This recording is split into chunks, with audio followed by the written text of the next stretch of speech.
मनपा अग्निशमन विभागातील कर्मचाऱ्यांच्या आत्महत्येनंतर निलंबित करण्यात आलेल्या 2 अधिकाऱ्यांना पुन्हा रुजू करण्याची मागणी आता जोर धरू लागली आहे। महानगरपालिका कर्मचारी कामगार संघाने 2 दिवसीय सामूहिक रजा आंदोलनाला सुरुवात केली असून निलंबनात नैसर्गिक न्याय तत्वाचा भंग झाल्याचा गंभीर आरोप संघटनेने केला आहे। गेल्या काही दिवसांपासून अग्निशमन विभागातील एका कर्मचाऱ्याने वरिष्ठ अधिकाऱ्याच्या त्रासाला कंटाळून आत्महत्या केल्याची धक्कादायक घटना समोर आली होती। या प्रकरणानंतर महानगरपालिका प्रशासनाने तात्काळ कारवाई करत 2 अधिकाऱ्यांना निलंबित केले। मात्र आता हा निर्णय चुकीचा असल्याचा आरोप करत महानगरपालिका कर्मचारी कामगार संघाच्या वतीने या दोन्ही अधिकाऱ्यांना पुन्हा रुजू करण्याची मागणी जोर पकडू लागली आहे। संघटनेने 2 दिवसीय सामूहिक रजा आंदोलन सुरू केले असून शहरातील मनपा कामकाजावरही त्याचा परिणाम पाहायला मिळत आहे। संघटनेचे म्हणणे आहे की निलंबन करताना नैसर्गिक न्याय तत्वाचा विचार केला गेला नाही।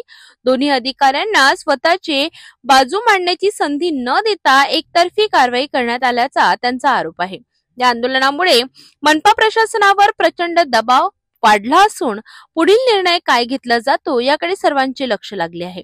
मृत कर्मचाऱ्याला न्याय तर अधिकाऱ्यांवर योग्य तपास या दोन्ही प्रश्नांमुळे मनपा व्यवस्थेत मोठी खळबळ उडाली आहे।